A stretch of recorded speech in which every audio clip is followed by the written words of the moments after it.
Сүлік салу, герудотерапия. Видео басталмай тұрып, лайк басып, комментарий қалдырып, қоңыраушаны басып қоюды ұмытпаңыз. Ал сіз сүлік салдырып көрдіңіз бе?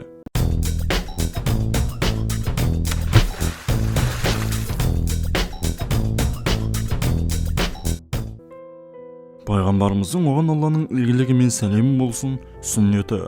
Ғалақ сөзі араб тілінде ұйыған қан және сүлік мағынасында береді. Яғни сүліктің қанды сорғанындай бітпеген, қосылмаған заттарды сору, семіру дегенді білдіреді. Әлемдегі эмбриология саласының саңлы ғалымдарының бірі, Канаданың Торонто университетінің анатомия факультеті деканы, эмбриология ғылымының профессоры Кейс Моурға аса қуатты микроскоп арқылы тәжірибе жасап, эмбрионның алғашқы мезгілде ұйыған қан күйінде формасымен сүліктің суретін салыстыра бастайды. Профессорды таңғалдырған нәтиже байқалады. Екеуінің формасы бірдей екен. Кейс Моур бұған дейін эмбрионның ең алғашқы сатыдағы бейнесі қан сорғыш емдік сүлікке ұқсайтынын білмейтін еді. Қазіргі уақытта сүліктің түрі ұйыған қан сияқты болатыны баршамызға белгілі. Қазіргі заманға дейін осы аяттағы ұйыған қан деп қана түсініп келдік. Дегенмен жаңа технология, ғылым білімнің дамуының арқасында ғалымдар жүктіліктің түрлі кезеңін анықтап, оны суретке түсіріп алуға қол жеткізді.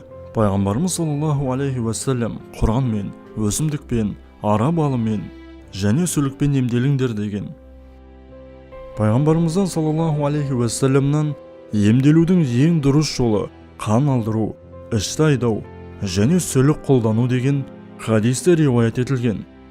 Яғни қандай жолмен болса да емдік мақсатта қан алдыру сүннетке жатады. Тек қазіргі таңда бұл емді дәрігерлердің кеңесімен жасаған дұрыс. Сүлік салу да герудотерапия қан алудың бір түрі болып табылады. Себебі сүлік денені арам қандардан тазартады. Ендеше сүлік салу шариғатқа теріс емес. Десе де, сүлік салу арнайы дәрігердің бақылауында жасалатын ем екенін ұмытпаған жөн. Инемен емдеу сияқты сүлік те адамның денсаулығына шипа бола алады. Сүлік сілекейі арқылы адамның қанын тазартып, иммунитетін күшейтіп, ағзасын жақсартып, қанның ұюына тосқауыл болады. Сүліктің түрлері. Сүлік болдық құрттар типінің бір класы. Сүліктердің табиғатта кең тараған 3 отряды, 5 тұқымдасқа бірігетін 400-ден астам түрі мәлім. Олар теңіздерде, тұщы суларда және топырақта өмір сүреді. Еркін қозғалатын жыртқыштардың, жануарлардың қанын қорек етеді. Сол себепті сүліктерді эктопаразиттер деп атайды. Денесінің ұзындығы 0,2 см-ден 20 см-ге дейін. Бас және анал бөлімдері денесі 33 сегменттен түзілген. Олардың алдыңғы 4-еуі қосылып, алдыңғы сорғышты, артқы 7-еуі артқы сорғышты құрайды. Медициналық сүлік бір қатар емдеуге пайдаланылады. Сүліктің бұл түрінің өзіндік ерекшелігі бар. Сүлік сілекейінің емдік қасиеті. Медициналық сүлік тұщы суда да тіршілік етеді. Ұзындығы 8-12 см болады. Оның сілекейінде герудин, гиалуронидаза деген заттар бар. Герудин қанның ұюына кедергі келтіреді, ал гиалуронидаза дене талшықтарында зат алмасу процесіне әсер етеді. Герудиннен дәрі-дәрмектер жасалады. Зерттеушілердің айтуынша, сүлік сілекейі қабыну процесіне қарсы күресу, иммундық жүйені қоздыру, қан тамырларының склероздық процесін азайту, қан ұю үрдісін болдырмау және ұйыған қанның түйіршіктерін езу қасиеттеріне ие. Ғалымдар сүліктің сілекейінен дестабилаза деген фермент жасалып шығатынын анықтап отыр. Бұл фермент фибринді қоюланған заттарды жою дәрежесіне жеткізе алады. Сүліктің сілекейіндегі осындай қасиеттерді анықтаған дәрігерлер оны адам қанын азайтуға және қанды ұйымайтын жағдайға жеткізу үшін пайдаланып келеді. Ғылымда сүлік салуды герудотерапия деп атайды.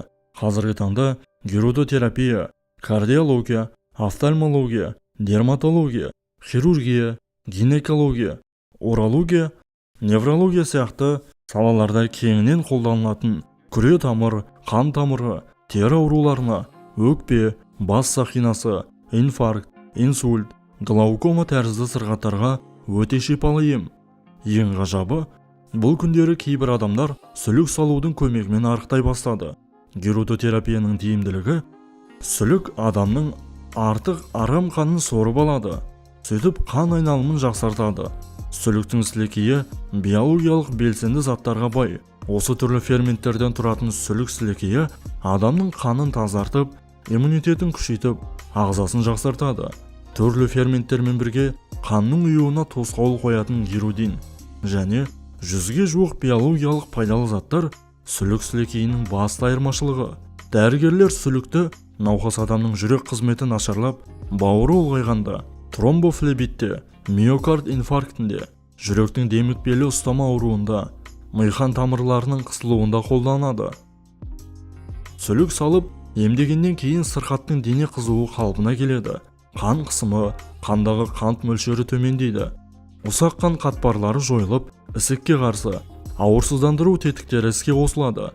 Герудотерапияны гинекологиялық ауруларға қолданғанда әйелдер ауруынан айығады. Оларда гормондық зат алмасу процестері жылдам қалпына келеді. Сүлік салу бедеулік, эндометрит, эндометриоз тәрізді жатыр мен созылмалы аурулардың алдын алады. Кейбір жағдайларда сүлік салу бұл ауруларға негізгі ем ретінде пайдаланылады. Әсіресе сүлік салу операциядан кейін тез жазылуға әсер етеді. Осыған орай дәрігерлер операциядан соң сүлік салуға кеңес береді. Сүліктің қанды соруы: медициналық аш сүлік бір сорғанда 10 мл қан сорып, оған тойған соң адам денесінен өзі сыпырылып түсіп қалады. Егер де адам денесінде 8-10 сүлікті қоятын болса, олар 300-400 мл қанды сорып алады. Және де сүліктің сорған жерінен қан өздігінен 6 сағаттан 1 тәулікке дейін аға береді. Егер де адам ағзасынан қанды аздап алу қажет болса, онда кішкентай сүліктерді аз уақытқа ғана қояды. Сүлік салғанда науқастың жасына, қосалқы ауруына, дене салмағына, қан қысымына, сүліктің жағдайына көңіл бөлу қажет. Сүлікті қолданғанда тәндегі өзгерістердің қатерлі болып кетуі мүмкін болғандықтан, сүлікті аллергиялық ауруы бар сырқатқа, қансыраған адамға, қан қысымы төмендегендерге, қан ұю процесі нашарлаған ауруларға пайдалануға болмайды. Сүлік салу аяқталғанда, дені сау сүлік 40-60 минут ішінде науқастың артық арам қанын сорып ісінеді. Қанға тойған сүлік өз бетінше түспесе, немесе алып тастау қажет болса, сүлік жабысып тұрған жерге тұзды, ащы суды құяды. Сонда ол сылқ етіп түсіп қалады. Денеге жабысқан сүліктің қан соруы бәсеңсісе, үстіне жылы су жағады. Сол кезде оның қимылы қайтадан күшейетін болады. Бұл жәндікті ем ретінде біздің заманымызға дейінгі 2-ші ғасырда пайдаланғандығы жайлы жазылған. Мұндай емді герудотерапия деп атайды. Бұл термин латын тілінен аударғанда сүлік деген мағынаны білдіреді. Қазіргі таңда сүліктердің 400-ге тарта түрі бар. Алайда олардың ішіндегі медицина сүлігі ғана емге пайдаланылады. Сүлікпен емдеу тәсілі заманауи емдеу тәсілдерінің ішінде бірінші деңгейден орын алады. Оның адам ағзасына әсері барлық деңгейде көрінеді. Мәселен, рухани, жігерлілік, психологиялық, физиологиялық, биохимиялық және тағы басқалары. Мамандардың анықтауынша адамнан қан алу қандағы плазма құрамындағы лимфоциттердің мөлшерін өзгертеді. Ал сүлік сілекейінде 40-қа жуық ферменттер бар. Бұл ферменттер адам ағзасына қанның, жасушалардың, лимфалардың микроциркуляциясын жақсартып қалпына келтіреді. Нәтижесінде қан қысымы бір қалыпқа түсіп, мүшелердің ісуі басылып, аурулар басылып, ишемия дерті емделеді. Ең бастысы, адам ағзасындағы барлық қан айналым жүйесінің жұмысы қалыпқа түседі. Ем қабылдау сүйек, бұлшық еттер және буындарға оң әсерін тигізеді.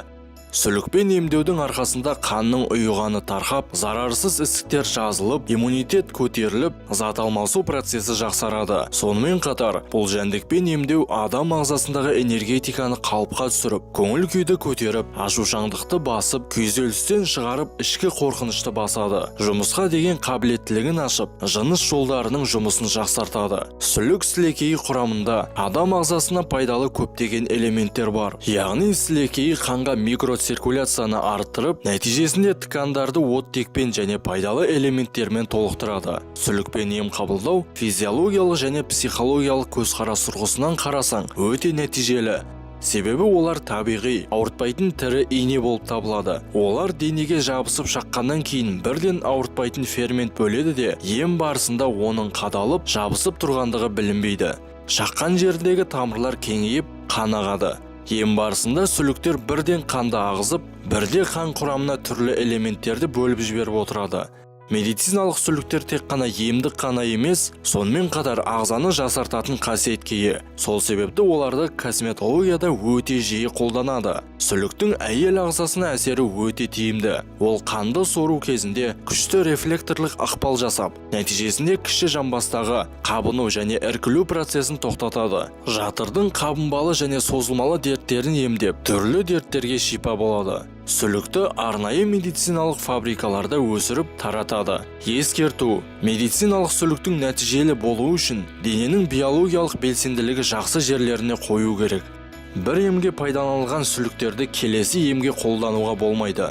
Сондықтан оларды өлтіріп тастайды. Сүлікпен ем қабылдаған соң 1-2 тәулік суға түсуге болмайды. 4-тен көп сүлік пайдаланып ем қабылдаған жағдайда емделуші 1-2 күн төсек режимін сақтау керек.